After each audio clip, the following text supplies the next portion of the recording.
Assalomu alaykum, hurmatli kanalimiz obunachilari va sayohat, chorva qo'y ishqibozlari. Mana bugun biz vodiy peravining cho'qqisiga chiqib, chorvalarimizdan xabar olib qaytyapmiz. Chiroyli piknik qilib, oilaviy shu bahonada piknik qilib, chiroyli dam olib qaytyapmiz. Sizlarga ham tavsiya qilamiz. Chiroyli dam oladigan dachalari ham bor ekan. Lekin dachaga pul sarflashga hojati yo'q. Shundoq mashinangizga ikkita uchta ko'rpachangizni shundoq bitib nima bilan tashlab kelsangiz,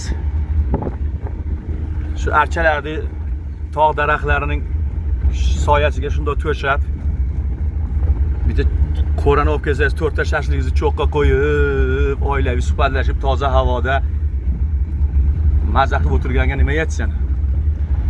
Mana, lekin mana bunaqa yo'llar ham bor. Yo'llar o'ta yomon. Bunga chidash kerak, chidash. Mana. Botib qolmasam bo'ldi. Mana.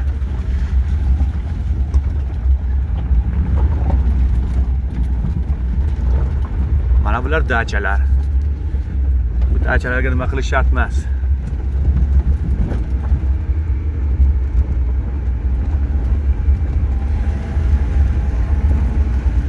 Meni kanalim endi ko'proq chorvachilikka ixtisoslashgan kanal-ku, lekin men shu har zamon sayohatga chiqqanimizda, shunaqa chorvalardan xabar borganimizda shunaqa nimalarni sizlarga ham ulashkim keladi, ulashib turaman.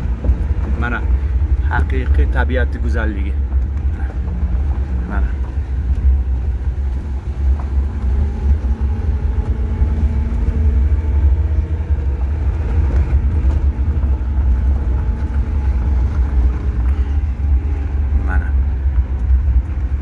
O'zbekistonda turli hududlardan keladi, o'zi qo'shni mamlakatlardan dam oluvchilar keladi. Mana 10, 40, 50, 60 nomerli mana nimalar avtomashinalar dachada turibdi. Mana bu soy, mana ko'rindimi yo'qmi? Mana mana soy. Tishni yoraman deydi, sovuqligidan suvi. Muzday. Tishni sindiraman deydi.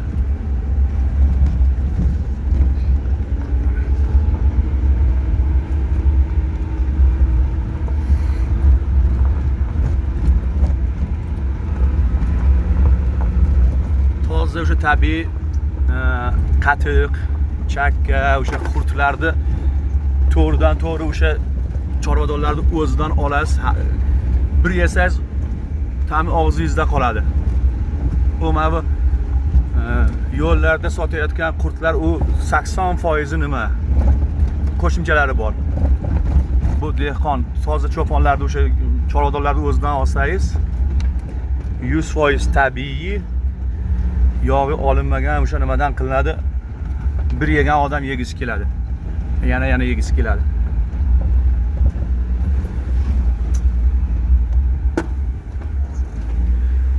Lekin mana shu yo'llarni juda to'g'irlash kerak ekanda.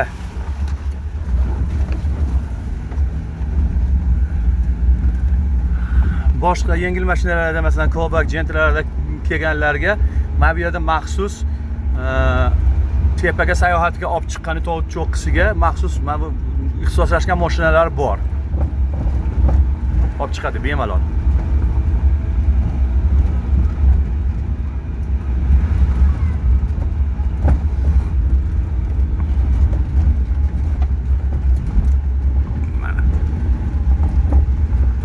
Mana ko'priklarda har yili sel olib ketadi, har yili boshqatdan qurishadi. Mana soyda suvi ham kichrayib qolibdi.